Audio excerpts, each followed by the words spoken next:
I don't really buy into Trubisky, Lamar Jackson long term. But I would choose Goff and Mahomes, Wentz as the top. And a lot of that is because you need three things to win in this league now. Head coach. They all have very good offensive coaches. McVay, Andy Reid, and Doug Peterson.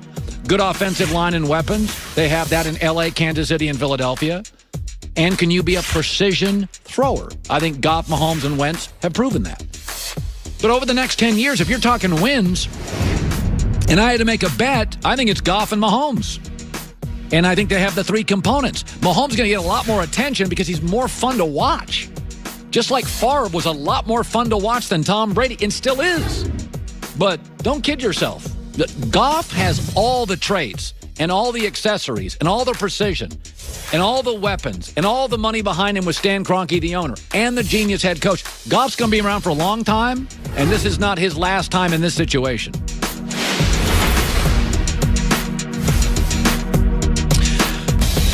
Valentine's coming up, 1-800-Flowers.com. You can get 24 red roses. 18 costs you $29.99. 24, just $10 more, 1-800-Flowers.com. Enter the code HERD, H-E-R-D. All right, so like we know certain people are like trash talkers. Muhammad Ali, it was almost poetry.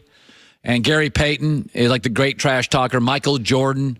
Larry Bird was a massive trash talker. Some guy, most athletes talk a little trash. Belichick is the great trash mumbler. So I thought this was trolling yesterday. So somebody asked him about Aaron Donald of the Rams.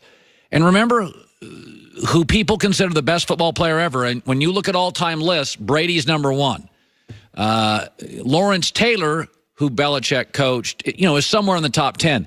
Here's what Belichick said yesterday. Aaron Donald's a great football player. I wouldn't put anybody ahead of Lawrence Taylor. I can't put anybody ahead of Taylor. Taylor's the best I've ever seen.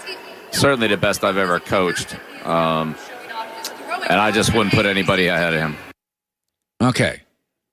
It's one thing to say when you have what many believes the best player ever to play football, certainly the most impactful.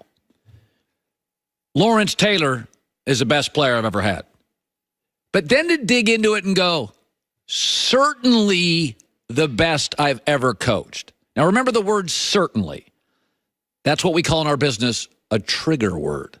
Certainly means obviously. You'd be stupid to even argue it.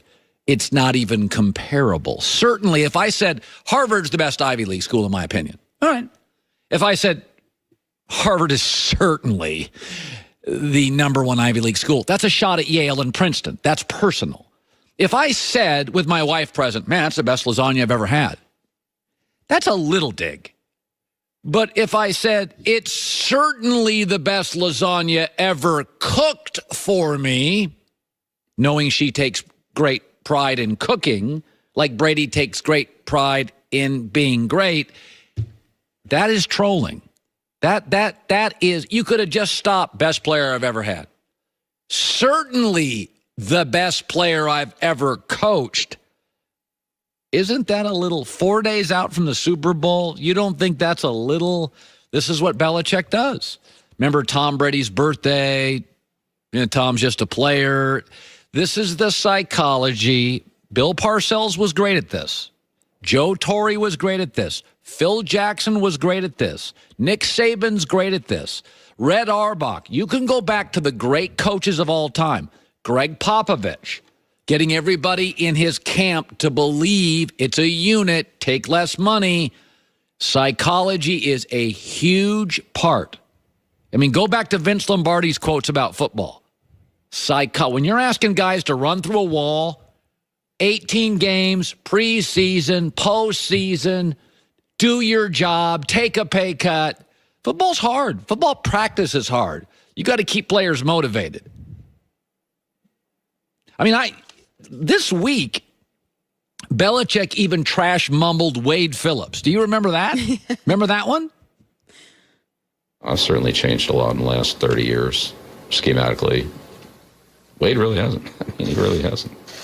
So you got to give him credit for that.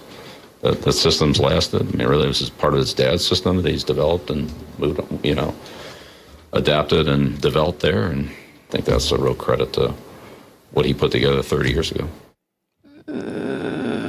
You went back to high school and said, man, it's a credit to you. You haven't changed at all. Is that really a compliment or a shot? He's got mumble bars. It's also kind of a double shot because not only did he say he didn't change his system, he said it's his daddy's system. He's a trash mumbler. You don't even have your own system. I may be. Speaking, I was just thinking of this, and Joy was beautiful. This outfit you had on today, poor people in the Midwest. You're taunting them today. You look like you're going out for a margarita it's after funny that. You said that because you asked for a sweater this morning, and you were talking about how cold it was, and then mentioned that I didn't wear sleeves yesterday, and then I saw his dress this morning. I was like, I'm 100% positive you're going to say something about the fact I don't have long sleeves on, but I have a heated blanket on my legs right now. So I'm kind of, it's not a little unfair. Minus 54 in Minneapolis. She's going to be in Fort Lauderdale having a margarita after the show. It is Los Angeles. It's all right. It's going to be nice outside today, probably. It's probably going to be in the 70s. I just thought of that. Joy with the news. No. Turn on the news. This is the Herdline News. I do kind of look like I should be sipping a mint julep on yes, you do. Balcony or something right now. All right, so 17 years ago, Tom Brady, Belichick, and the Patriots were the lovable underdogs up to face the greatest show on turf in St. Louis Rams. Now 8 Super Bowl appearances and 5 titles later, they're now the NFL's evil overlord. But for some reason, the Patriots are on a Nobody Believes in Us tour as of late. Yes. And Robert Kraft is continuing that narrative. He shared his thoughts yesterday about the people who are wishing for the end of this dynasty. 17 years ago, we were Cinderella people, and I understand it.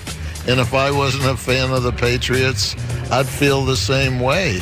So that's great. And you know what, to all those people, we hope we're going to make you keep feeling that way for quite a while. Look, they're on top, so I really can't blame them for having this mentality, especially considering the narrative around them all year. You know, it's interesting, Joy. These leagues, their goal is to not have dynasties. That's why when you have a great year in pro sports, you get a bad draft pick.